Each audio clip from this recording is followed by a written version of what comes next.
Buenas tardes. Vaya abriendo su Biblia, por favor, en Romanos capítulo 13, versículo 1. Romanos 13, 1. Hoy voy a tratar un tema muy actual. Lo he titulado Tiempos de agitación política. Ay, qué raro suena eso, ¿no? Pero eso es así, de eso voy a hablar, tiempos de agitación política, que tiene que ver con la reacción, las actitudes que los cristianos debemos de tener ante todo esto que está viviendo el país. Y vamos a ver qué dice la Biblia, vamos a aprender muchas cosas. Romanos 13, 1 al 6. Voy a leer, usted me sigue ahí. Dice así: sométase toda persona a las autoridades superiores, porque no hay autoridad sino de parte de Dios, y las que hay por Dios han sido establecidas. De modo que quien se opone a la autoridad, a lo establecido por Dios resiste, y los que resisten acarrean condenación para sí mismos.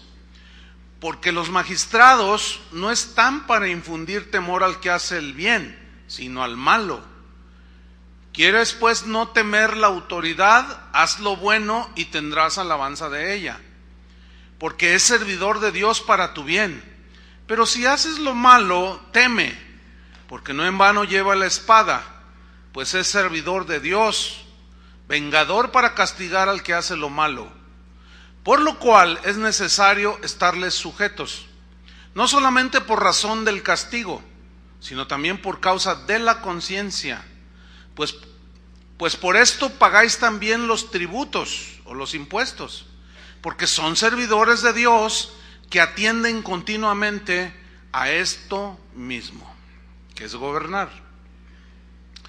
Fíjense que últimamente, en estas últimas semanas, gente de aquí de Guadalajara, de aquí de Casa de Oración, y gente de otras partes de la República, me preguntan que si es lícito para un cristiano rebelarse al gobierno, manifestándose públicamente, y bueno, ya en el fragor de la manifestación, pues romper vidrios y quemar carros y qué sé yo. Bueno, esta pregunta es legítima de cristianos que quieren saber cómo reaccionar. Y esta pregunta tiene que ver con la agitación política que está provocando pues las medidas que el gobierno de México está implantando a través de lo que ellos llaman reformas. Así vemos que están ellos tratando de implantar la reforma educativa, reforma energética, reforma laboral, reforma hacendaria. Bueno, por otro lado, una gran mayoría, casi por unanimidad, de los analistas políticos y de los más respetados y reconocidos aseguran que de realizarse estas reformas de la manera que el gobierno las plantea, pues el país va a entrar en una convulsión y en una terrible recesión, ¿sí? La pregunta que nos atañe hoy es: ¿cuál debe ser la posición de un cristiano ante los sucesos que estamos viendo y que sin duda vamos a ver posteriormente? Bueno, los cristianos, en primer lugar, debo decirles que los cristianos debemos de ser la conciencia de nuestra nación. ¿Cómo? Por el único medio que Jesús nos ordenó, que es la proclamación del mensaje del Evangelio. Cuando nosotros predicamos el Evangelio corrige conductas, actitudes. Al nacer de nuevo la persona, al ser una nueva criatura, cambia su mente y corazón y nos alinea más o contundentemente hacia lo que Dios quiere y a la conducta que Dios demanda de los cristianos. Entonces, si nosotros queremos cambios en la sociedad, no es por medio de manifestaciones políticas ni rebelándonos, sino en el caso de nosotros los cristianos, predicando el Evangelio. Los cristianos no debemos involucrarnos en manifestaciones ni marchas políticas, y si eventualmente lo hicieran algunos, que sea pacífico, lo cual es muy difícil. Nosotros no estamos llamados a hacer marchas, incluyendo la famosa marcha para Jesús. Sí, es una idea que surgió de un grupo de buenos cristianos, sin duda, de buenas intenciones, pero equivocados. ¿Por qué? Porque el Señor dijo: id y predicad el evangelio.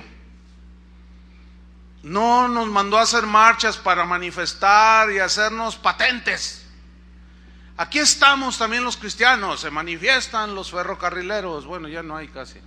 Se manifiestan los maestros, se manifiestan los homosexuales y gritan, y también para que vean que aquí estamos los cristianos, pues hagamos nuestra marcha para Jesús. Bueno, que yo sepa, nadie se ha convertido porque veo un montón de gente cantando aleluya, aleluya, gloria a Dios. Pero si se predica el evangelio, qué diferente sería que todos así fueran a predicar, no solo a caminar. No, nosotros no estamos llamados a eso. No somos llamados a hacer manifestaciones políticas para exigir nuestros derechos. No, nosotros no estamos llamados a eso, los cristianos. Los cristianos somos llamados a proclamar las virtudes de aquel que nos llamó de las tinieblas a su luz admirable. Estamos conscientes los cristianos que vivimos en un mundo imperfecto, ¿sí o no? Injusto. Tenemos que aprender a vivir bajo ese tipo de gobierno. Pero déjenme decirles algo bien interesante. ¿Sabían que Jesús nació bajo un gobierno autoritario? Un gobierno déspota, demagógico, cínico, envuelto en lujos y en derroche de los recursos del pueblo. ¿Sabían que Jesús nació bajo un gobierno así? Miren, cualquier parecido, cualquier semejanza es mera coincidencia de lo que voy a decir. Pero los políticos de antaño tenían actitudes que los políticos de hoy y de siempre siguen manteniendo: abuso de poder, enseñoreamiento, derroche y un sinfín de injusticias. Pero ¿qué vamos a hacer? ¿Nos vamos a rebelar? ¿Qué vamos a hacer? Bueno, vamos a ver Mateo capítulo 2 versículo 1 para que vean cómo los cristianos vivieron también bajo un gobierno opresor. Mateo 2:1 dice así: cuando Jesús nació en Belén de Judea en días del rey Herodes, aquí es Herodes el Grande. ¿Quién era este rey Herodes? Era de origen idumeo, de descendencia de los edomitas, y este hombre fue un político, ¿sí?, que fue escalando puestos como cualquier político, ¿sí? Hizo algunos bienes al pueblo. Roma lo respaldó y lo puso como rey, pero él le daba cuentas a los romanos. Bueno, ese era a grandes rasgos el rey Herodes.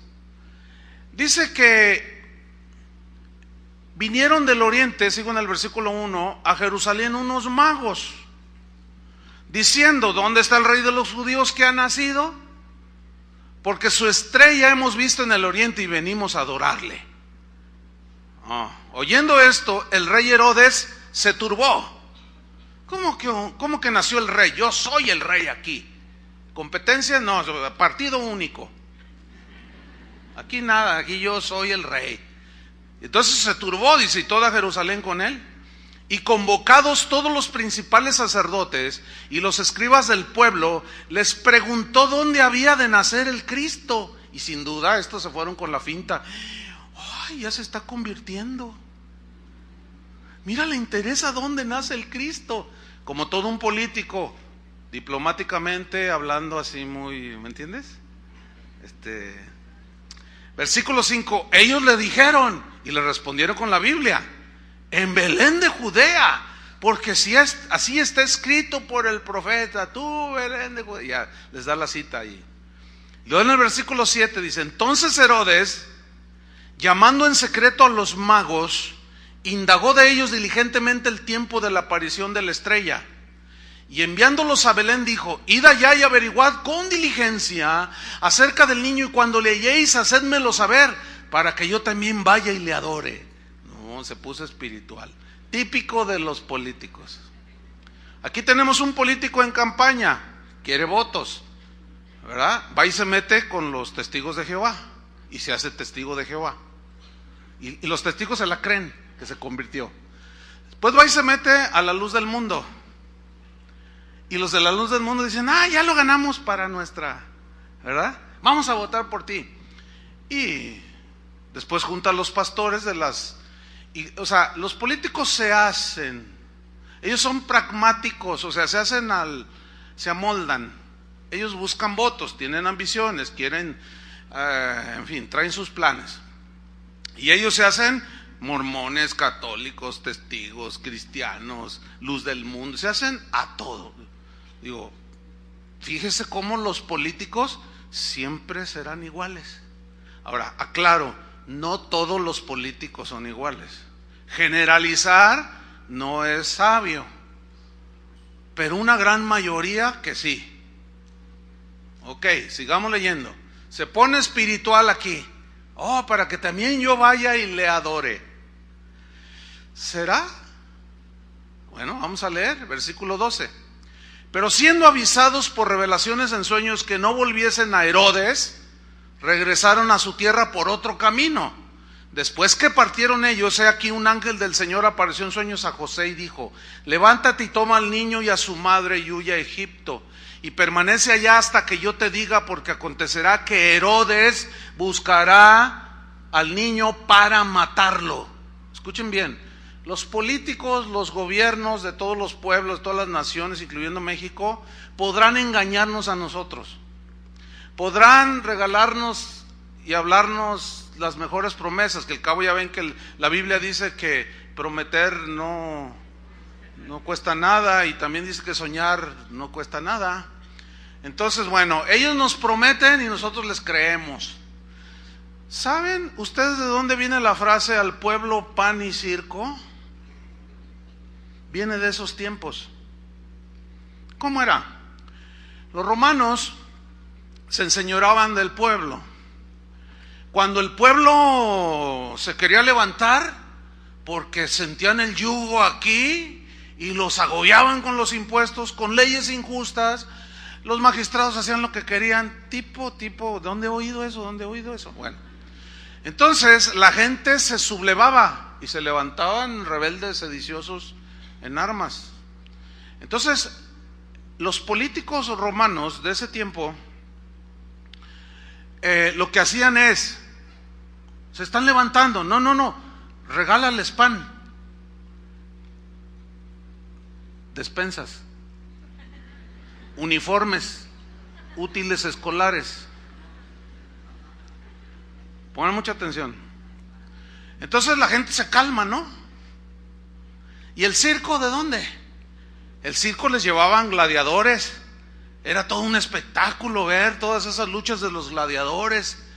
Entonces, cuando la gente ya sentía el pie aquí, denles pan y circo. Empiezan a regalar cositas y van a ver cómo se calman. Y en las fiestas, festividades oficiales, tráiganles a Luis Miguel, tráiganle a Lucía Méndez, tráiganle al Potrillo, y verán cómo están bien contentos. Tráiganle al Alex Lora para los rockeros, y van a ver que todos, al pueblo, pan y circo. Mira, la historia se sigue repitiendo. En lugar de traer algo cultural y realmente ejercer el gobierno como se debe, no, al pueblo pan y circo, y todos contentos. ¿Ve cómo no han cambiado las cosas? Sin embargo, la gente que nació en este tiempo de Jesús, incluyendo los discípulos y el mismo Jesús, tuvieron un comportamiento acorde a la fe que desean tener. ¿Qué es lo que atañe a nosotros? Sí, hay muchas injusticias, hay muchas cosas que no nos gustan. Entonces aquí los Herodes no puede engañar a la gente, pero no a Dios.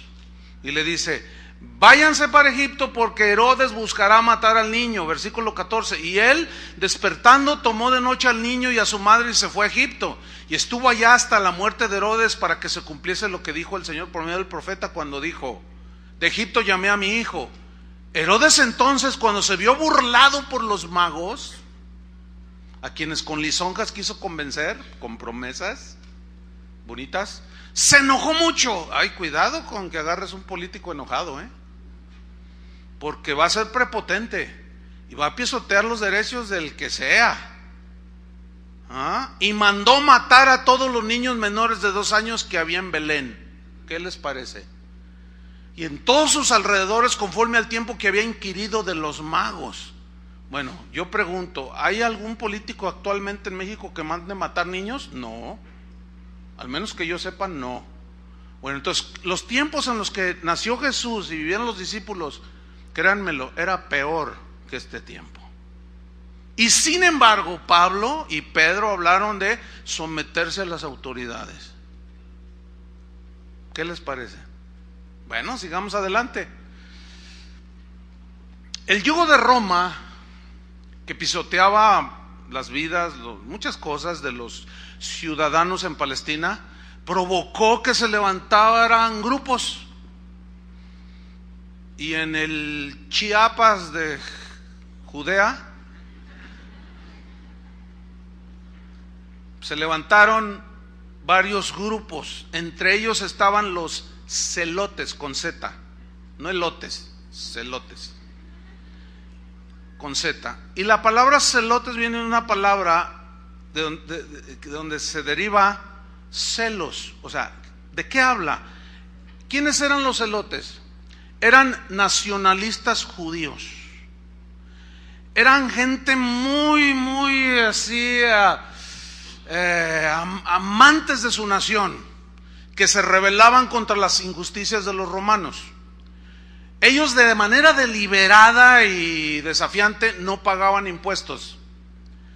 Realizaban lo que hoy llamaríamos ataques terroristas.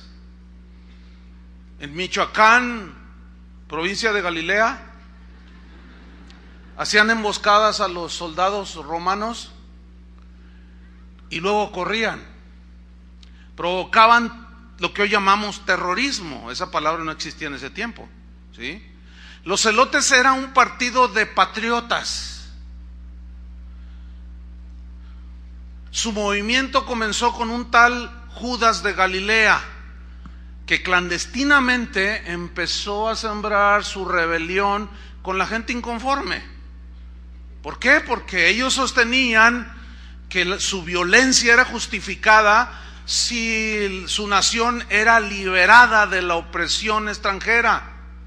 Pero el historiador Flavio Josefo, historiador romano, los describió como fanáticos extravagantes y de desmedida imprudencia. O sea, ellos justificaban su violencia diciendo que estaba bien porque Roma, o las autoridades romanas, o los gobernadores o los reyes los pisoteaban y ellos no estaban de acuerdo. Bueno, yo les pregunto, ¿habrá gente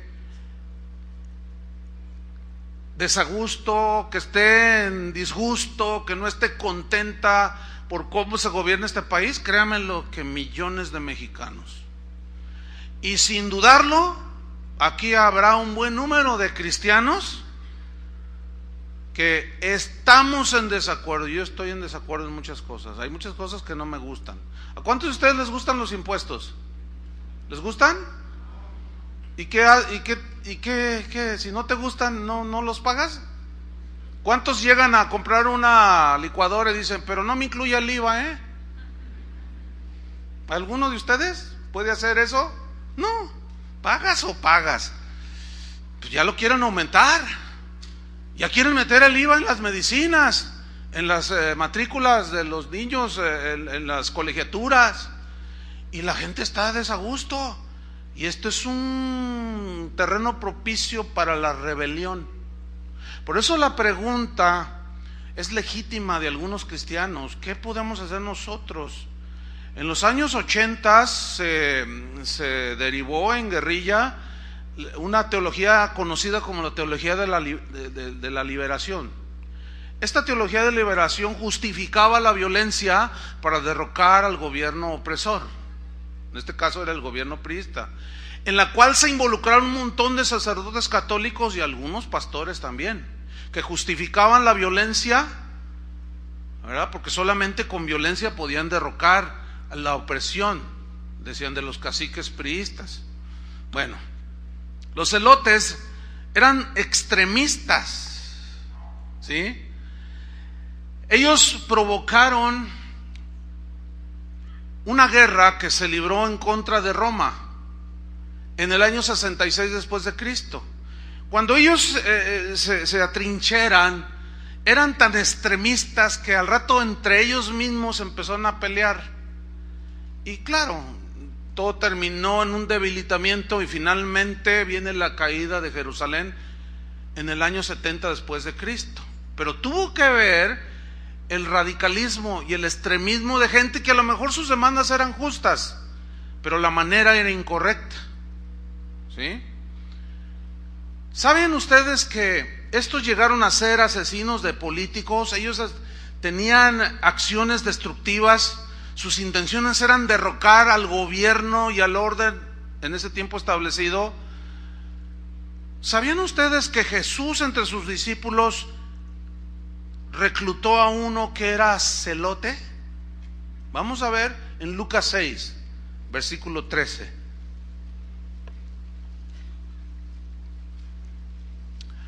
Ahí entre todos los que escuchaban su mensaje había un revolucionario, había un inconforme contra el gobierno romano, pero escuchó el mensaje de Jesús, lo cautivó, creyó.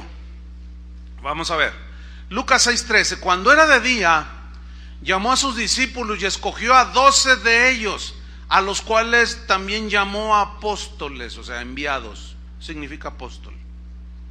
¿Enviados a qué? A predicar un nuevo mensaje, en este caso el evangelio. A Simón, a quien también llamó Pedro, a Andrés su hermano, Jacobo y Juan, Felipe y Bartolomé, Mateo, Tomás, Jacobo hijo de Alfeo, Simón llamado Celote.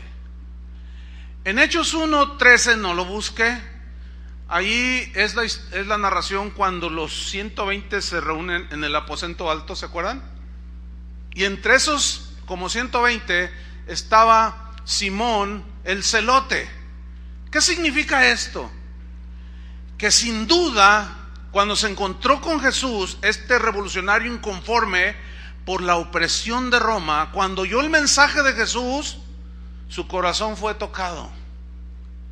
Toda su rebelión tuvo que ser quitada, todo su inconformismo, amargura, agresión, tuvo que ser transformada por el poder de Jesús, el Hijo de Dios.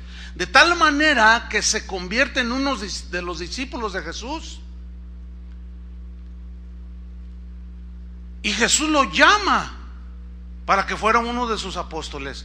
Sin duda que Simón el Celote tuvo que dejar todo el inconformismo, toda la rebelión, toda la amargura, para venir a ser ahora un proclamador de un mensaje que no los liberaría del yugo de Roma, pero sí los iba a liberar de la esclavitud del pecado. Y ese es el evangelio. Nosotros aquí en México estamos en el mes de la patria, porque el 16 de septiembre se celebra nuestra independencia del yugo de los españoles, de España, del imperio español, que en ese tiempo era poderoso. Bueno, celebramos, ¿verdad? Y gritamos y comemos pozole. Y como dice Toño, toda la vitamina T. Y lanzamos cohetes y la pólvora, y uno que otro responsable saca su pistola y empieza a tirar balazos. ¡Viva México! Y somos el bigote así. Estamos orgullosos de ser mexicanos porque somos libres. Sí, libres de la esclavitud de los españoles, que vinieron y pisotearon a los indígenas patarrajadas. ¿Sí? y nos pasaron por encima y violaron todo lo que hoy se conoce como derechos humanos. Sí, fuimos liberados, pero ¿saben una cosa? La liberación de Jesús es más allá de un yugo político, social y económico. Es liberación de la esclavitud del pecado. Bueno, celebramos 16 de septiembre, nos decimos mexicanos y sacamos los cohetes y los lanzamos. Pero México es un país esclavo del pecado. El adulterio está corriendo a todo lo que da, la corrupción. La corrupción está en todos lados. La mentira, el fraude, la injusticia. Bueno, eso a cualquier ser humano le provoca reacciones, porque dentro de nosotros hay un mínimo sentido de justicia elemental, y al no ser satisfecha, y al contrario, al ser abusados de nuestros derechos, pues provoca reacciones. A mí me provoca reacciones que tengo que controlar, el ver las injusticias que se cometen. No solo a mí mismo, yo ya ni pienso siquiera en mí mismo, sino a veces en los más pobres, a veces en los más débiles. Y provocan reacciones que tiene uno que dominarse, controlarse. Por supuesto que la rebelión física o violenta está prohibida para el cristiano. Cuando Jesús lo prendieron, que venían las autoridades del templo, pero también los soldados romanos. Ahí estaban las autoridades religiosas y las autoridades civiles. Pedro quiso defenderlo y sacó una espada. ¿Qué hacía Pedro con una espada? Bueno, haber sido de esos mexicanos por si las dudas. Y saca la espada y le vuela la oreja. No, él no quería volarle la oreja, quería cortarle la cabeza a uno de los que un siervo del sumo sacerdote. ¿Y qué le dijo Jesús? Guarda la espada. ¿Qué no sabes que yo puedo orar a mi Padre y Él mandaría una legión de ángeles? Mira, un solo ángel que viniera. El ángel Miguel, el ángel guerrero por excelencia. 2 por 3 se acaba con todos estos. Guarda la espada. Mi reino no es de este mundo. ¿Qué le está diciendo ahí? En mi reino este tipo de manifestaciones no van conmigo. Y si tú quieres seguirme, guarda tu espada. Además, dijo, y avala el gobierno. Dice, porque el que a hierro mata, a hierro muere. ¿Por qué? Porque existía la pena de muerte. Tú mátalo con la espada y el gobierno va a venir Roma y te va a decapitar también a ti. Pena de muerte. Así es que deja tu espadita, mi reino no es de este mundo. Mis discípulos no tienen que tener este tipo de reacciones violentas, ni incitar a la violencia física. Muchos judíos esperaban un Mesías más político que espiritual. Yo me pregunto, ¿qué sucedía todos los sábados que los judíos iban a las sinagogas donde se les explicaba la palabra de Dios? Donde los escribas e intérpretes de la ley les leían lo que hoy nosotros tenemos como Isaías 53. Desechado por los hombres, varón de dolores, experimentado en quebranto, con un parecer que nadie lo quería, hermoso para nada, fue humillado, pisoteado, golpeado, lleno, descuartizado, despedazado por nosotros. Bueno, ese es el Mesías que la Biblia dice que Dios el Padre iba a mandar, pero para liberarlos en primera instancia a Israel, no de la esclavitud de Roma, sino de la esclavitud del pecado. Pero ellos, quién sabe dónde tenían la cabeza.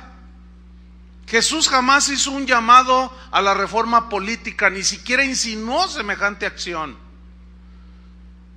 Libertar a Israel por medio de la política jamás fue el plan de Dios, porque si así hubiera sido, hubiera venido un Mesías político. Dios no ha cambiado de pensamiento. Su plan era liberar a las personas de la esclavitud del yugo del pecado, no de Roma. Y cada cristiano liberado de la esclavitud del pecado tenía que aprender a vivir en la imperfección del mundo en el que vive. El mismo principio es para nosotros. Porque nosotros ya no somos esclavos del pecado, ¿sí o no? Jesús dijo, y conoceréis la verdad y la verdad os hará libres. Libres, ¿cuál verdad conoceréis? La verdad sobre el Hijo de Dios, el Cordero de Dios, que quita el pecado del mundo.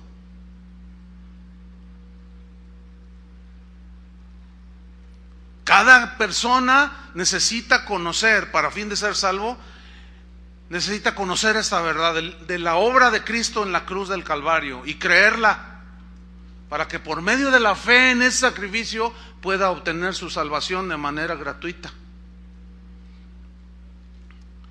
En una ocasión a Jesús le quisieron poner una trampa. Vamos allí a Mateo 22:15. Y esta trampa tenía que ver con lo político, tenía que ver con la inconformidad que la gente tenía acerca del cobro de impuestos que los romanos exigían de los israelitas o de los jalisquillos. ¿Ya lo tienen? Mateo 22:15. Dice, entonces se fueron los fariseos y consultaron cómo sorprenderle en alguna palabra. ¿Quiénes eran los fariseos? Era un grupo surgido del mismo judaísmo, pero que era gente muy estricta en la observancia de la ley. Tan estricta que se volvieron fanáticos y le daban más importancia a las cosas secundarias que a lo fundamental. Estos fariseos eran enemigos de Jesús, porque Jesús hablaba con la verdad.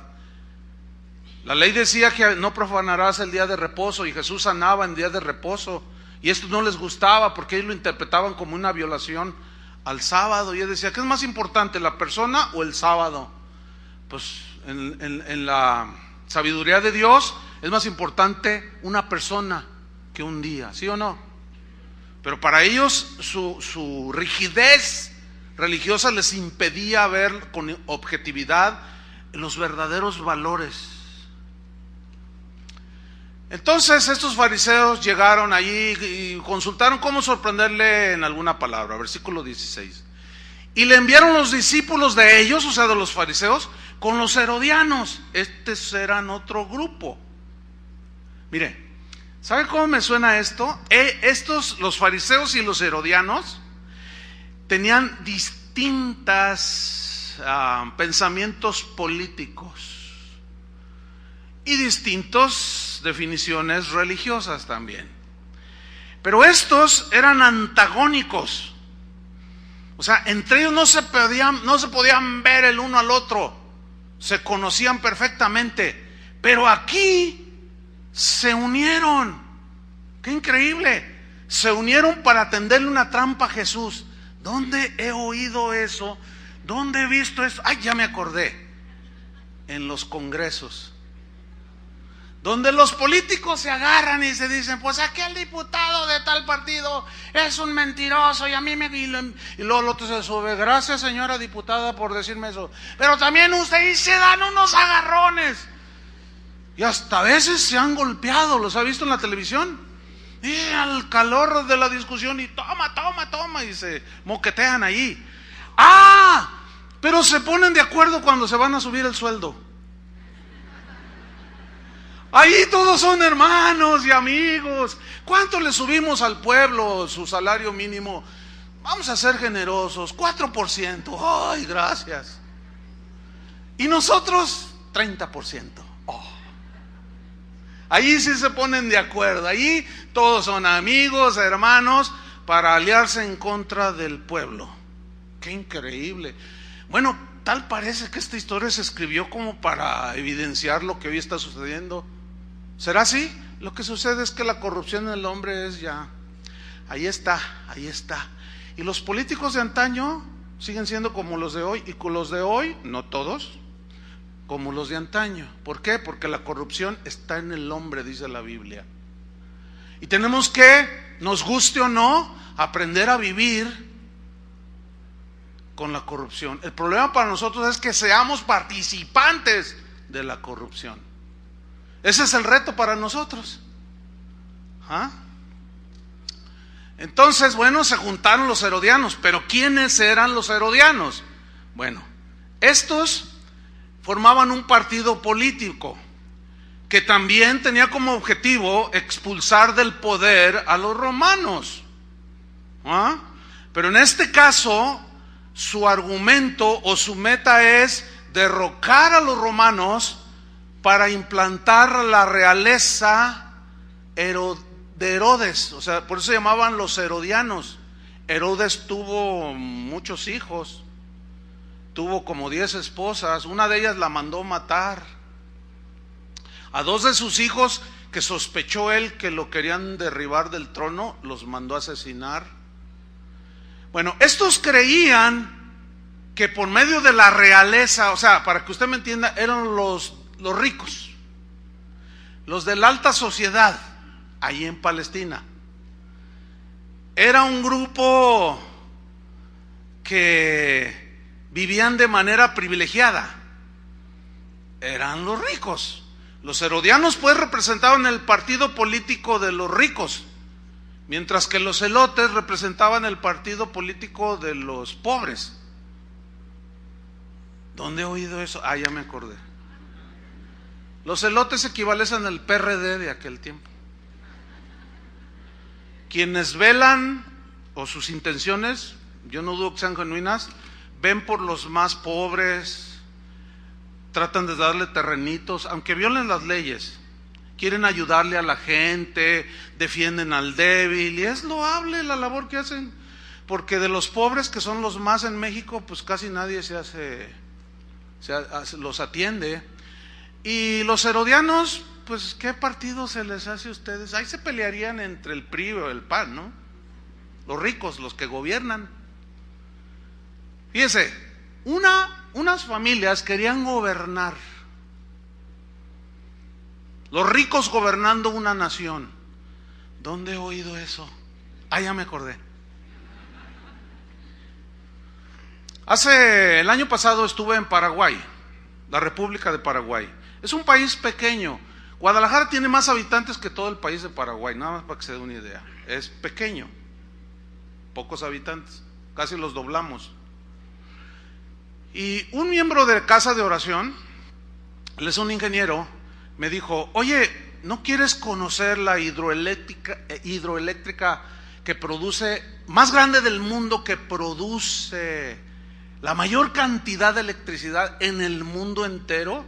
Y bueno, si algo yo había oído de Paraguay, era precisamente que allí estaba la hidroeléctrica productora de electricidad más grande del mundo, capaz de alimentar con electricidad toda Latinoamérica. Impresionante la capacidad que tiene. Entonces me dice: ¿no quisieras conocer? Dice: mira, nadie puede entrar, pero bueno, yo puedo hacer yo arreglo. ¿Quieres conocer? Yo le dije: sí. Le dije: claro, sí me gustaría. No, aquello todavía me acuerdo y me sigue impactando. Es un monstruo impresionante. Yo le dije: a ver, háblame más de... Dice: mira, los brasileños, esto se construyó con acuerdos del gobierno brasileño y paraguayo. El capital era brasileño. Hicieron un convenio que a los 25 años se nos regresaba la hidroeléctrica y nosotros ya íbamos a gobernarla o a trabajarla. Y yo le dije: oye, qué tremendo es eso. Dice: pues no, pues déjame seguirte contando, pastor. Dice: mira, el asunto es que con la venta de la electricidad que produce, en teoría no debía de haber un solo paraguayo en la pobreza. Órale, le dije. Y luego dentro de mí dije: ¿dónde he oído eso? Que somos dueños del petróleo y que quién sabe cuánto. Entonces le dije: órale, qué tremendo. Y Julio va a estar, ojalá y te lleven allá, Julio, para que veas esa cosa tremenda. Nomás que a ver si no te frustras como yo luego después de lo que me dijo. Me dice el ingeniero: pero ¿sabe qué, pastor? Dice: eso sería espectacular, eso sería el sueño de cada habitante de una nación. Pero ¿sabe? Los ricos ya se lo repartieron. Ya hay acuerdos políticos. El dominio lo van a tomar 3, 4, 5 familias de aquí de Paraguay, los ricos, los que se enseñorean. los de los monopolios. Aquí en México no hay, ¿verdad? No, olvídelo. Bueno, pues esos eran los herodianos.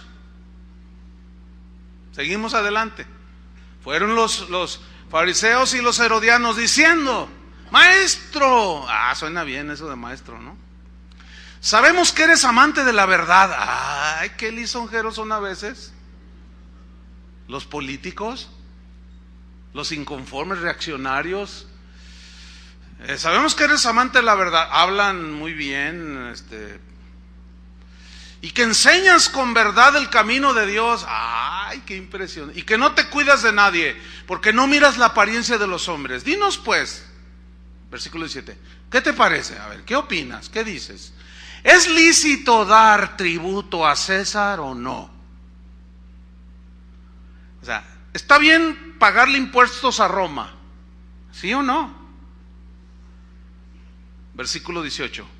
Pero Jesús, conociendo la malicia de ellos, les dijo: ¿por qué me tentáis, hipócritas? Mira, los políticos nos podrán dar pan y circo, engañarnos. Si tú vives en una zona de la periferia de Guadalajara, pues acuérdate cuántos diputados han ido, los candidatos a gobernador, y te han prometido pavimento. ¿Ya lo tienen? No.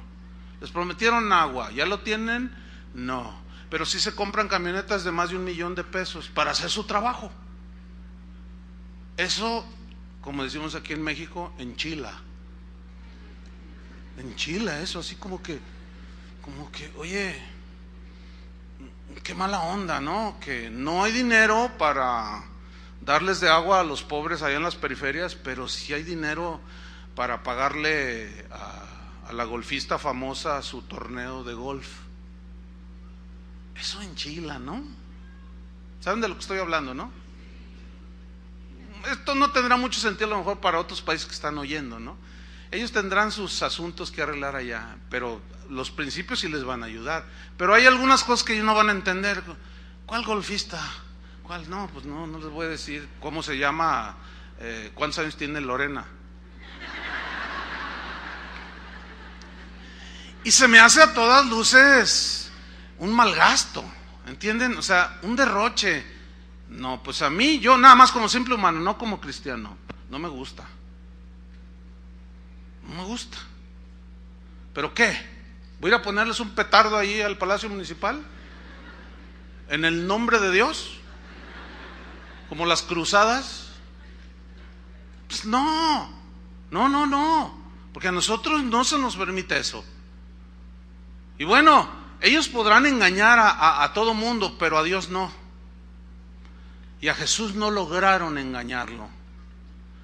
Y todos darán cuentas algún día. Sigo leyendo. ¿Por qué me tentáis, hipócritas? Les habló fuerte, ¿no? Pero mira, dice: sabemos que eres amante de la verdad, que enseñas el camino de Dios. Todo un político. Y luego dice, dice el versículo 19, mostradme la moneda del tributo. Y ellos le representaron un denario, que equivalía al salario de un día, de un jornalero en aquel tiempo, un denario, una moneda. Entonces les dijo: ¿de quién es esta imagen y la inscripción? Y le dijeron: de César, o sea, el emperador romano. Y les dijo: dad pues a César lo que es de César y a Dios lo que es de Dios. Esto está tremendo, man. Este versículo es, bueno, vamos a tratar de hablar un poquito. Miren, en realidad la pregunta era más o menos así: eso no es legal, pagar tributo a Roma. Ellos le querían poner una trampa. Eso no es legal, pagar este tributo. De hecho, había 3 impuestos que el gobierno romano cobraba a todos los habitantes en Israel. Uno era el impuesto que llamaban de la tierra, es decir, ellos tenían que pagar, todos los labradores tenían que pagarle al gobierno de toda su cosecha de grano 1/10 de lo que cosechaban y 1/5 del vino y del aceite que producían. Este impuesto se pagaba en especie o en su defecto, cuando ellos hacían su cosecha, vendían, recibían monedas, ellos pagaban el equivalente en dinero. Este era un impuesto. Otro impuesto era el impuesto sobre la renta, ¿sí?, que en ese tiempo era de 1% de los ingresos de cada persona. No, si ahorita estos vivieran ahora aquí en México, quién sabe qué hubiera pasado. Si estaban inconformes con 1% del impuesto sobre la renta, ¿cuánto se paga aquí en México el impuesto sobre la renta? No, ese es el IVA. El impuesto sobre la renta, 32, 33% de tus ingresos. Y ellos pagaban el 1% y estaban inconformes. Créanmelo, hermanos, a nadie le gustan los impuestos. Así sea 0.05. No, pero ¿por qué? Lo que pasa es que no entendemos algo. Aquí Jesús dijo algo tremendo. El tercer impuesto, ese estaba, que era precisamente al que se refirieron ahí. Y este era un impuesto que pagaban los hombres y las mujeres, todos los habitantes en Israel. Y los varones tenían que empezar a pagar un denario de impuesto, que era ese al que el que le preguntaron a Jesús. Todos los varones de 14 años hasta los 65 años tenían que pagar un denario de impuesto. Pero mire, las mujeres a partir de los 12 años se ensañaban más con la mujer. ¿Por qué? Más temprano. No lo sé, habría que investigar un poco. Bueno, la pregunta que los fariseos le hicieron a Jesús era una trampa. Si él contestaba que era ilegal, injusto pagarle a Roma los impuestos, lo iban a acusar de sedicioso, de revoltoso. Obviamente iban a llegar los soldados romanos, iban a prender inmediatamente a Jesús y meterlo a la cárcel por levantarse en contra del imperio romano, diciendo no paguen los impuestos. Pero si decía que era legal el pago de impuestos, bueno, entonces él se iba a desacreditar ante los ojos de la multitud, que ya lo estaba siguiendo en ese punto. Pero en su sabiduría incomparable, Jesús siempre respondió. ¿Cuántos quieren esta sabiduría? Yo quiero esta sabiduría para saber cómo responder. Jesús siempre habló con sabiduría y él establecía principios. Y aquí establece uno muy importante. ¿Cuál es? En el caso de los cristianos, que todos los cristianos tenemos una doble nacionalidad. O todo habitante de un país tiene una nacionalidad según el país que habite. Por ejemplo, nosotros somos de nacionalidad mexicana. ¿Cuántos son mexicanos? Arriba México, ¿verdad? Aunque pierda. No, ese es en fútbol. Ok, como ciudadanos de un país, cuando Jesús dice, dale a César lo que es del César, ¿qué quiso decir? Mira, para que un gobierno funcione, el gobierno necesita dinero.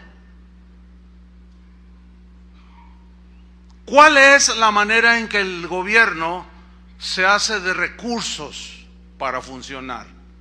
Por medio de... ¿Les gustan los impuestos? A mí tampoco. Pero ya está así la cosa, no se puede hacer nada. Así funcionan ya las cosas. En el tiempo de Jesús ya funcionaban así. Y como él no vino a hacer cambios políticos, dijo, ok, pues denle a César lo que era del César. El gobierno romano, para fin de poder operar y brindarles a ustedes los beneficios de ser ciudadanos, en este caso de Israel, aunque a ellos les parecía yugo, pero ¿para qué sirven los impuestos? Bueno, por deducción normal, asumimos que, al menos en teoría, nosotros pagamos impuestos para que el gobierno nos regrese eso que nosotros damos en beneficios como agua, drenaje, luz y todos los benefactores, ¿sí? Para que haya pavimentos, en el caso de un gobierno actual, para que funcione el gobierno, pues tiene que haber recursos y estos se obtienen a través de los impuestos. ¿Qué dijo Jesús? Eliminó el hecho de apoyar al gobierno, que si se los roban, que se los malgastan, eso es otro asunto. Fíjense cómo Jesús no tocó el punto. Él dijo, denle a César lo que es del César. ¿Qué? ¿Está hablando de qué? Del tributo, los impuestos, dinero. ¿Te guste o no? Así son las cosas. Porque aunque no estamos contentos que nos cobren impuestos, de alguna manera hemos recibido algún beneficio por el pago de impuestos, ¿sí o no? O sea, también sería necio y fanático decir que no. Que sí es cierto que se enriquecen los políticos, que hasta uno dijo, político pobre no es político, dijo. O sea, que para entrar a la política casi, o sea, te hace rico. Se roban la lana. Jalisco es el municipio de los más endeudados del país. ¿Y dónde está la plata? ¿Dónde quedó la bolita? Dirían por ahí. Bueno, eso no gusta. Pero ¿y? No todos los políticos son corruptos. Y bueno, aunque sea una milésima parte, pues que nos toque. Pavimento, ahorita que dije pavimentos, ay pues, miren, el beneficio para Jalisco, que tiene las peores carreteras y las peores calles, es que no necesitamos ir a la luna para ver paisaje lunar, nos sale baratísimo. Sarcasmo, obviamente, ¿no? Yo le decía el otro día a algunos, platicando, miren, la única esperanza que tengo para que nos pavimenten esta callecita de aquí enfrente de Colón es que México se adhiera a los Estados Unidos.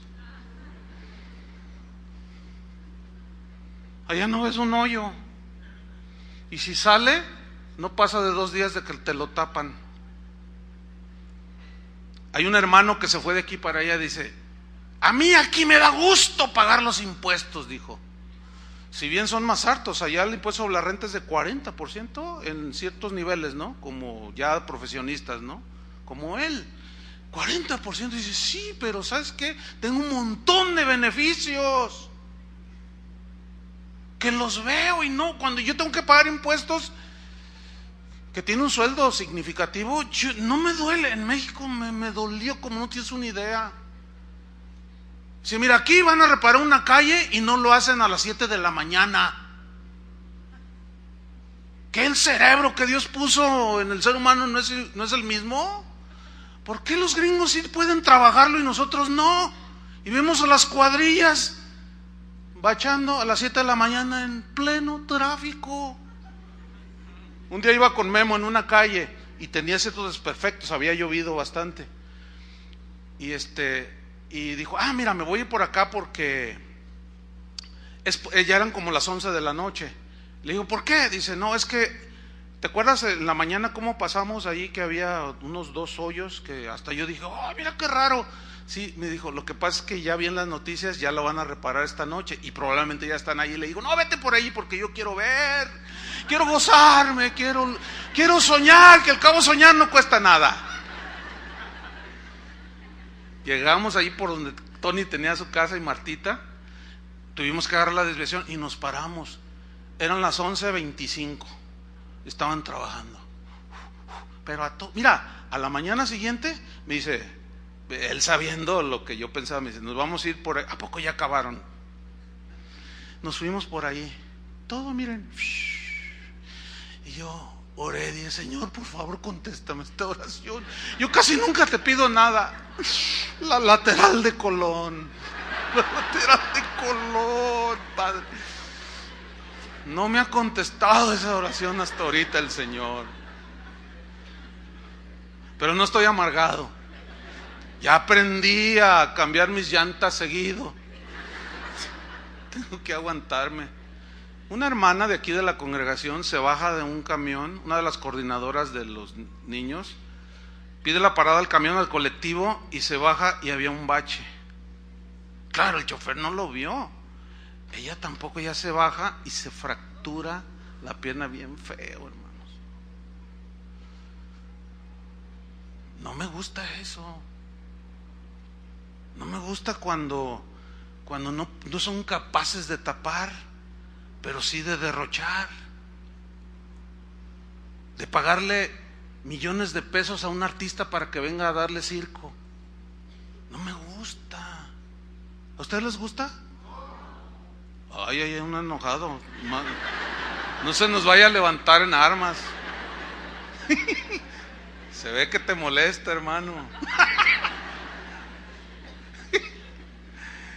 Bueno, como ciudadanos de un país tenemos que dar, pero aquí hay algo bien tremendo. Dad a César lo que es del César y a Dios lo que es de Dios. Pregunta: ¿de qué está hablando darle a César lo que es del César y a Dios lo que es de Dios? ¿De qué está hablando? ¿De qué? Dinero para que el gobierno funcione, para que el gobierno tenga recursos para gobernar y hacer productivo una nación. ¿Estamos? ¿Y por qué? ¿Por qué le dijo? ¿Y por qué dijo? Y dad a Dios lo que es de Dios. Porque la obra de Dios también funciona con los recursos. En el Antiguo Testamento el diezmo era como un impuesto. En el Nuevo Testamento ya no es un impuesto. ¿Por qué? Porque ahora cada uno dé como propuso en su corazón. Y nuestro corazón no debe estar envuelto en la avaricia, ni en la codicia, ni en la mezquindad. ¿Entienden? Entonces, nosotros si damos diezmos no es por ley, los que dan diezmos, porque esa es la expectativa mínima de Dios y de los judíos. Esperaba el mínimo 10, que era una ley. En la gracia donde el Señor nos dio todo y que nos ha dado razonamiento y entendimiento, ¿cómo podemos enviar misioneros? ¿Cómo podemos sostener la obra? Entonces esos hipócritas fariseos y herodianos, sí, ustedes son tan celosos de no pagar los impuestos porque creen que, y sí, podrán tener razón de que se robaban y pisoteaban, derrochaban en lujos, sí, pero a la vez se han olvidado de sostener la obra de Dios. ¿Por qué Jesús dijo, ok, sí, pero denle a César lo que es de César? ¿Qué? Los recursos. Pero denle a Dios lo que es de Dios. ¿Qué? Los recursos para que también funcione. Hay cristianos últimamente, yo lo he mencionado en algún par de ocasiones, últimamente se ha dado un movimiento ahí de que los diezmos son de la ley, que no debemos diezmar. Ok, no diezmes. No diezmen todos los que dicen eso. Está bien, no diezmen. Quieren ser muy bíblicos, muy del Nuevo Testamento. Vendan todo lo que tienen y tráiganlo. Eso era lo que hacían ellos, ¿no? No vamos a ser tan inmaduros y tan faltos hasta de sentido común. Julio se va a un viaje a Sudamérica, Argentina, a visitar las casas de diversión de allá, y a Paraguay. El boleto, no sé, ¿tienes el precio ahí, Julio? De lo que se tuvo que pagar. $1,500, ida y vuelta, de los 2 tramos. Ay, qué barato, oye, sácame uno. Digo qué barato porque ese mismo tramo es por las estaciones, no por el tiempo. Yo he pagado hasta $3,000. Es mucho dinero. Bueno, $15,000, $1,500, perdón, pues son como casi 20,000 pesos, ¿no? Alguien tuvo que pagarlos. Y no se va en primera clase. Déjame decir una cosa, yo jamás he pagado un boleto de primera clase, ni lo pagaré, porque a lo más dura 10 horas ese viaje. Sí, pero no lo puedo aguantar, vale el doble. Pero el ministro de Dios, el hombre de Dios, merece lo mejor. Pero puedo negarme, porque se me haría injusto pagar un boleto de primera clase sabiendo que posiblemente aquí alguien no tenga para comer el día de hoy. ¿Me estoy explicando? O sea, de lo que yo me podría quejar, también yo tengo que y decir, no, bueno, pues me voy así. porque no estoy muy bajo de estatura. No, pues, ni modo. Y así tenemos que acostumbrarnos. Entonces, somos ciudadanos de un país y le tenemos que dar al César, nos guste o no. Somos ciudadanos del reino de los cielos y tenemos que darle a Dios lo que le corresponde. Y al buen entendedor, por pocas palabras, porque ahorita discutir y hablar de que si es del Nuevo Testamento, no, los diezmos es perder el tiempo. Den lo que, como cada quien, uno de ustedes propuso en su corazón. No den por tristeza ni por necesidad, porque Dios ama al dador alegre. Así es que si tu corazón es generoso, vas a dar con generosidad y no te tendremos que andar hablando de diezmos. Yo no creo en eso que algunos predicadores dicen, si no diezmas eres un ladrón y te vas a ir al infierno. Yo no creo en eso. Por eso no lo predicamos de esa manera. Predicamos que la obra de Dios necesita recursos, pero apelamos ¿a qué? A la generosidad y al entendimiento que cada uno tiene. Bueno, ¿dónde están mis intereses? ¿En esta tierra? Pues aquí le tengo que dar al César un montón. Por todos lados, bueno, mis intereses están en el cielo. Yo creo en la proclamación del evangelio y en la difusión del mismo. Entonces, ¿qué tengo que hacer? Dar.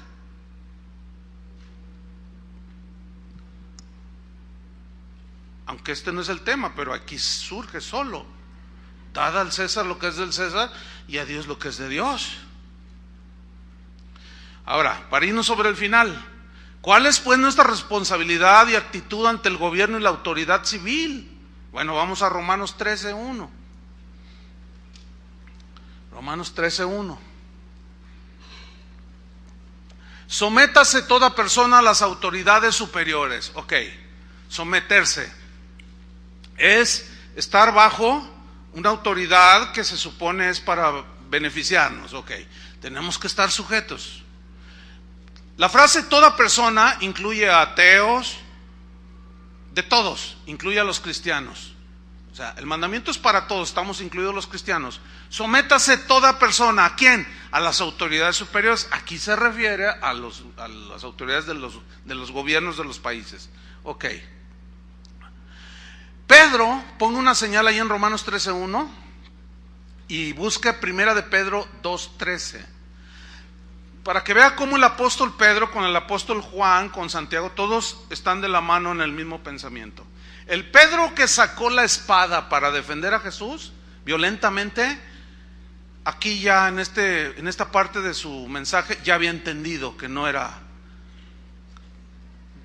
su reacción no era correcta. Primera de Pedro 2:13, dice así: por causa del Señor, los que son cristianos, sométanse a toda institución humana, ya sea al rey o al gobernador como a superior, aunque no nos guste.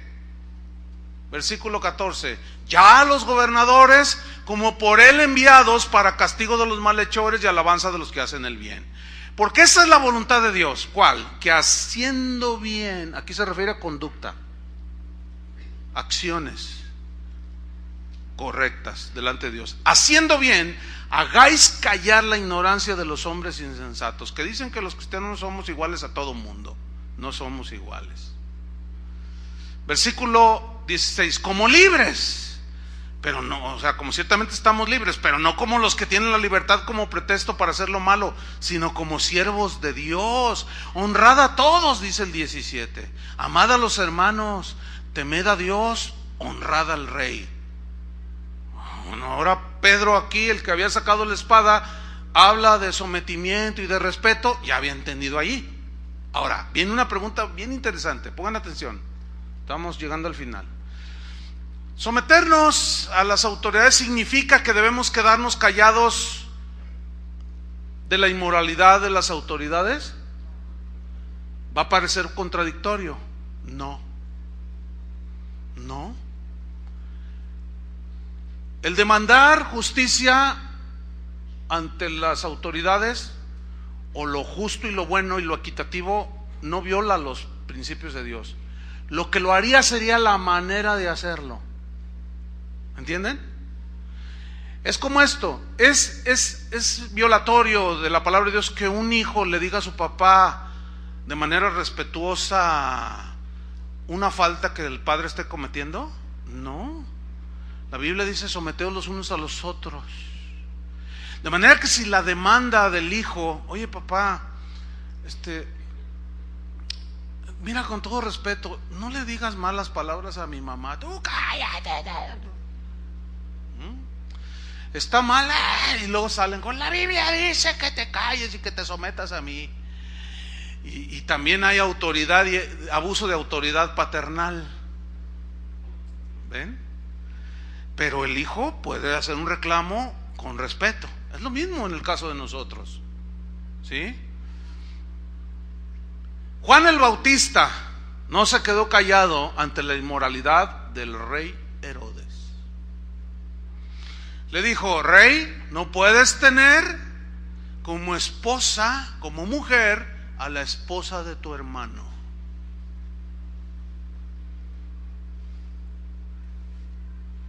Se lo dijo. ¿Qué? ¿Se estaba rebelando en contra de la autoridad del rey? No. Estaba diciendo: no te es lícito, porque es una inmoralidad la que tú estás cometiendo. Le costó la cabeza a Juan el Bautista. Pablo mismo estuvo ante un gobernador llamado Félix. Posteriormente llegó hasta el César. Cuando estuvo delante de Félix, el gobernador, en el libro de los Hechos, dice que Félix, habiendo hecho señal el gobernador a Pablo, diciéndole: habla tú ahora. Pablo respondió: porque sé que desde hace muchos años eres juez en esta nación. Dice: con muy buen ánimo, dijo Pablo, haré mi defensa. ¿Es lícito que un cristiano haga uso de las leyes? Sí. Mira, te voy a poner este ejemplo. Si te roban el auto, algunos cristianos son así bien romanticones, así muy, tiene un corazón de chocolate, así bien tierno, así bien buena onda. Me robaron mi auto, hermano. Tienes que ir a denunciarlo. No. A lo mejor el ladrón no necesitaba. No. Es increíble a veces las reacciones de los cristianos, ¿no? Entonces, una vez uno así me dijo, yo le dije: ay, hermano, pero es que la ley misma dice que tú tienes que... ¿Tenías seguro? Pues sí, vas a tener que denunciarlo. Porque si es el ladrón que necesitaba tu carro, comete un ilícito y asesina a alguien, lo mete allí y luego va y tira el cuerpo por allí por Tlajomulco, y luego deja el carro abandonado y llega la policía y ven las placas, te van a apresar a ti, mi querido hermano.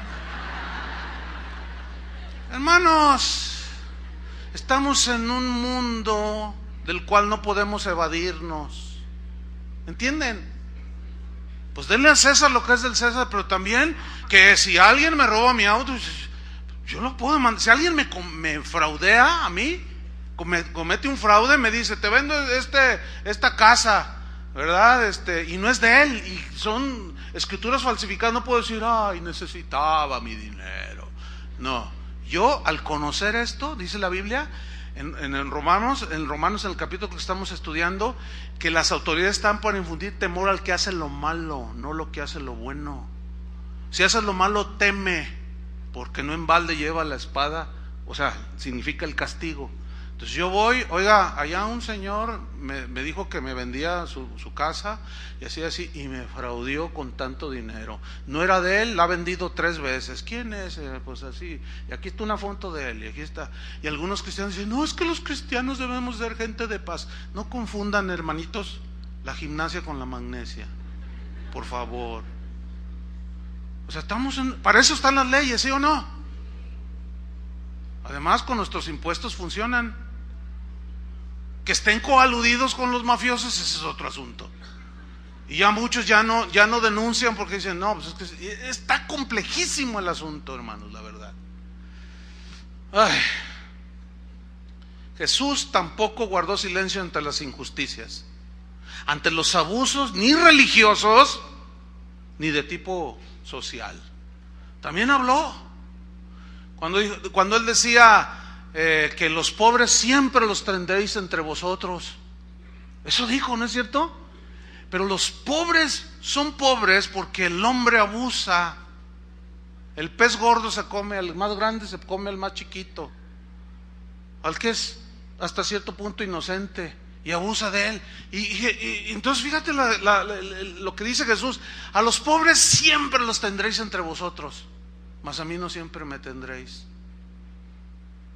¿Qué dijo? ¿A los pobres siempre qué?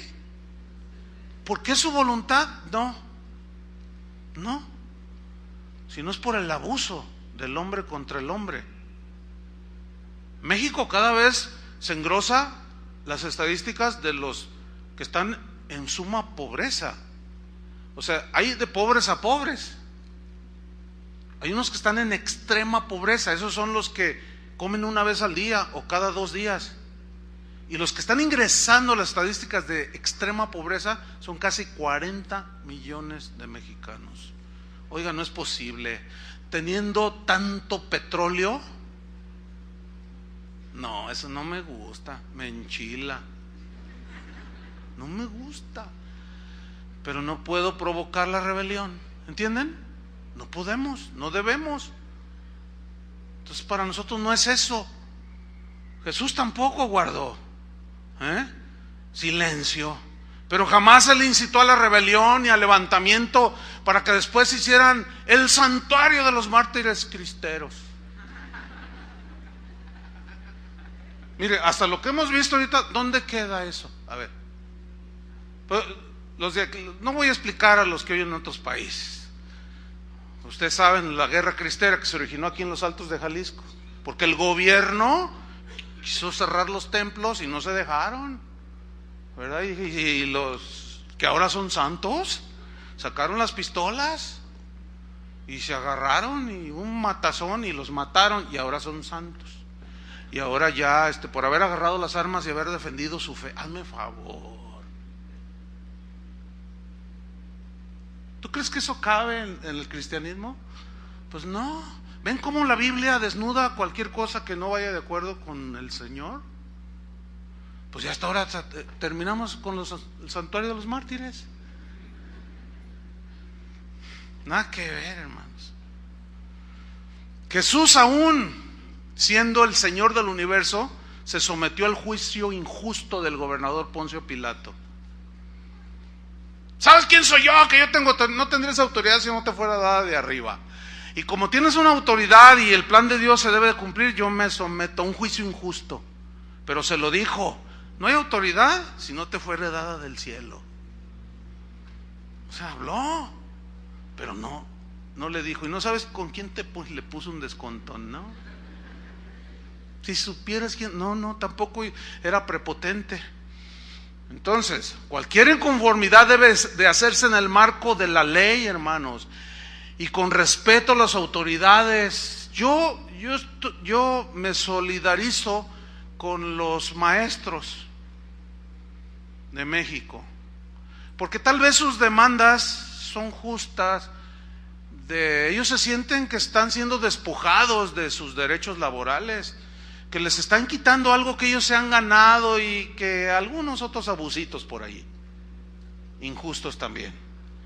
Pero yo sí me solidarizo porque pues sigue siendo gente trabajadora, ¿no es cierto? Los maestros. Y es una noble tarea ser un maestro. Imagínate educar a los niños. 2 por 2 son 4 y 4 y 2. Enseñarles desde chiquitos a multiplicar. No, pues, me gusta eso. Yo tengo recuerdos de buenos maestros que tuve en mi niñez y en la universidad. Pero no estoy de acuerdo en las maneras. Las repruebo terminantemente. Pero ok, no son cristianos, a lo mejor la mayoría. Pero ¿qué de los cristianos que siéndolo andan ahí quemando autos, rompiendo vidrios? Cálmate, celote. Cálmate, o sea, a lo mejor tu demanda es justa, pero ¿qué? ¿Violando los derechos de otros? Pues no. Toman las calles como si fueran dueños. ¿Y el gobierno? Qué lamentable, ¿no? La constitución política de México es clarísima, pero ellos tienen miedo, porque políticamente, o sea, a tomar acciones. Ellos estrictamente hablando, con el garrote en la mano y órale, a su casa a enseñar 2 por 2 son 4. Y despejen las vías. Ahora, tú estás diciendo, a lo mejor alguien dice, no, tú estás diciendo que está bien que use la violencia. Así dice la Biblia, no en vano trae la espada. Para ejercer y meter en orden. Si no, imagínate la anarquía. Bueno, esa anarquía cuando se abusa y se producen grupos sediciosos, pero también se provoca anarquía cuando no se aplica la ley. Ok, hay un sector grande, enorme, tal vez millones de maestros, pero ¿cuántos millones han sido afectados? ¿Cuántos niños han sido afectados? Es injusto. Total, hermanos. Termino con esto. Tenemos que aprender a vivir en medio de un mundo injusto. ¿Sí o no? Tenemos que tener buena actitud, orar por los gobiernos, someternos.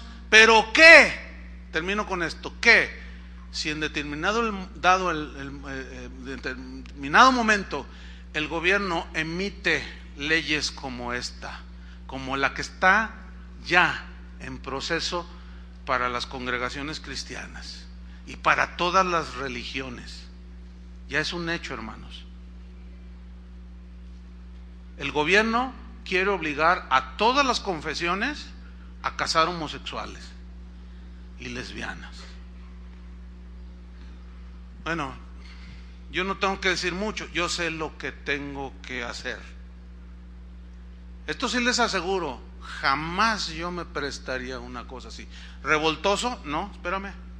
No, porque ahí ya se está transgrediendo los mandamientos de Dios y la palabra de Dios. ¿Sí? Y bueno, si tienen que mandar mis Coca-Colas y mi cafecito de aquí del 7-Eleven a donde ustedes ya saben, pues me lo mandan. Pero ¿saben una cosa? Yo sé lo que tengo que hacer. Bueno, y se viene, ¿eh? En Estados Unidos ya está. Allá puede llegar una pareja de lesbianas y decir, pastor, cásenos. Y si dice no porque mi creencia no me lo permite, van y lo demandan y lo hacen adrede para sacarle dinero. Ya hay seguros que protegen contra demandas de este tipo en los Estados Unidos. Esperemos que Zurich, ABA, todos esos ya estén pensando en seguros para pastores que quieren obedecer la palabra de Dios, porque se va a venir duro, hermano. Ya nos lo dijeron, es evidente. Pero allí yo no me voy a sujetar, pero tampoco me voy a levantar en armas. ¿Entienden? Espero hayan entendido el espíritu del mensaje. ¿Sí lo entendieron? Y que Dios nos dé sabiduría para saber comportarnos en estos tiempos de agitación política. Oremos. Señor, te damos gracias. Gracias por la palabra que siempre nos alinea, nos da entendimiento, nos ubica, nos reprende, nos exhorta. Gracias, Señor, porque a través de ella podemos nosotros llegar a tener la conducta correcta. Yo te pido, Señor, por todos los cristianos aquí en México, en estos momentos difíciles en cuestión política, económica, social, que al menos los cristianos, porque de eso se trata en el caso de nosotros, sepamos tener una conducta equilibrada, balanceada, gobernada y regida por principios que tú has dejado establecidos en tu palabra, Señor. En el nombre de Cristo Jesús te damos las gracias, Padre. Amén. Que Dios los bendiga, hermanos, a todos. Buenas tardes. Vaya abriendo su Biblia, por favor, en Romanos capítulo 13, versículo 1. Romanos 13, 1. Hoy voy a tratar un tema muy actual. Lo he titulado Tiempos de agitación política. Ay, qué raro suena eso, ¿no? Pero eso es así, de eso voy a hablar, tiempos de agitación política, que tiene que ver con la reacción, las actitudes que los cristianos debemos de tener ante todo esto que está viviendo el país, Y vamos a ver qué dice la Biblia, vamos a aprender muchas cosas. Romanos 13:1 al 6. Voy a leer, usted me sigue ahí. Dice así: sométase toda persona a las autoridades superiores, porque no hay autoridad sino de parte de Dios, y las que hay por Dios han sido establecidas. De modo que quien se opone a la autoridad, a lo establecido por Dios resiste, y los que resisten acarrean condenación para sí mismos. Porque los magistrados no están para infundir temor al que hace el bien, sino al malo.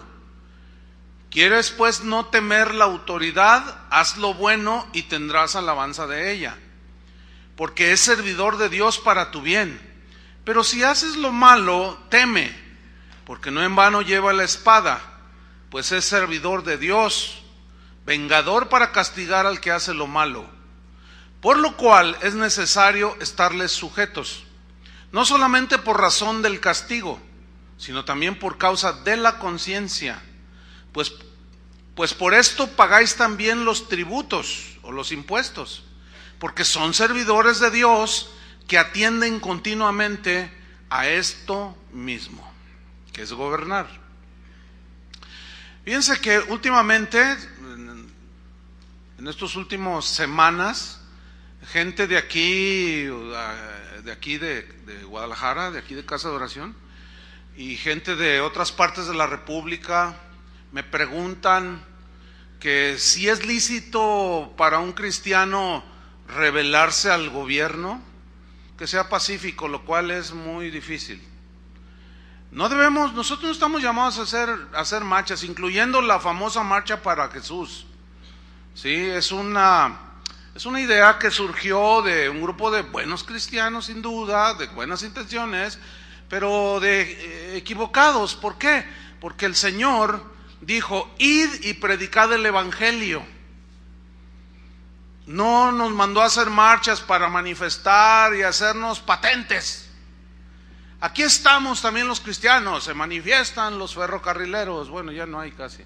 Se manifiestan los maestros, se manifiestan los homosexuales y gritan, y también para que vean que aquí estamos los cristianos, pues hagamos nuestra marcha para Jesús.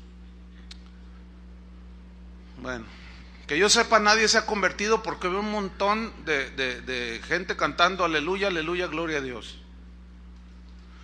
Pero si se predica el evangelio, qué diferente sería que todos así fueran a predicar, no solo a caminar. No, nosotros no estamos llamados a eso. No somos llamados a hacer manifestaciones políticas para exigir nuestros derechos. No, nosotros no estamos llamados a eso, los cristianos. Los cristianos somos llamados a proclamar las virtudes de aquel que nos llamó de las tinieblas a su luz admirable. Estamos conscientes los cristianos que vivimos en un mundo imperfecto, ¿sí o no? Injusto. Tenemos que aprender a vivir bajo ese tipo de gobierno. Pero déjenme decirles algo bien interesante. ¿Sabían que Jesús nació bajo un gobierno autoritario? Un gobierno déspota, demagógico, cínico, envuelto en lujos y en derroche de los recursos del pueblo. ¿Sabían que Jesús nació bajo un gobierno así? Miren, cualquier parecido, cualquier semejanza es mera coincidencia de lo que voy a decir. Pero los políticos de antaño tenían actitudes que los políticos de hoy y de siempre siguen manteniendo: abuso de poder, enseñoreamiento, derroche y un sinfín de injusticias. ¿Pero qué vamos a hacer? ¿Nos vamos a rebelar? ¿Qué vamos a hacer? Manifestándose públicamente, y bueno, ya en el fragor de la manifestación, pues romper vidrios y quemar carros y qué sé yo. Bueno, esta pregunta es legítima, de cristianos que quieren saber cómo reaccionar. Y esta pregunta tiene que ver con la agitación política que está provocando pues las medidas que el gobierno de México está implantando a través de lo que ellos llaman reformas. Así vemos que están ellos tratando de implantar la reforma educativa, reforma energética, reforma laboral, reforma hacendaria. Bueno, por otro lado, una gran mayoría, casi por unanimidad, de los analistas políticos y de los más respetados y reconocidos aseguran que de realizarse estas reformas de la manera que el gobierno las plantea, pues el país va a entrar en una convulsión y en una terrible recesión, ¿sí? La pregunta que nos atañe hoy es: ¿cuál debe ser la posición de un cristiano ante los sucesos que estamos viendo y que sin duda vamos a ver posteriormente? Bueno, los cristianos, en primer lugar, debo decirles que los cristianos debemos de ser la conciencia de nuestra nación. ¿Cómo? Por el único medio que Jesús nos ordenó, que es la proclamación del mensaje del Evangelio.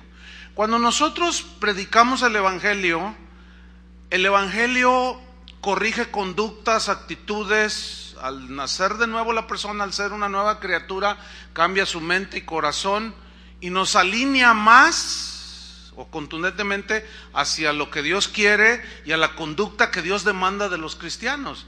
Entonces, si nosotros queremos cambios en la sociedad, no es por medio de manifestaciones políticas ni rebelándonos, sino en el caso de nosotros los cristianos, predicando el Evangelio. Los cristianos no debemos involucrarnos en manifestaciones ni marchas políticas, y si eventualmente lo hicieran algunos, espiritual, típico de los políticos.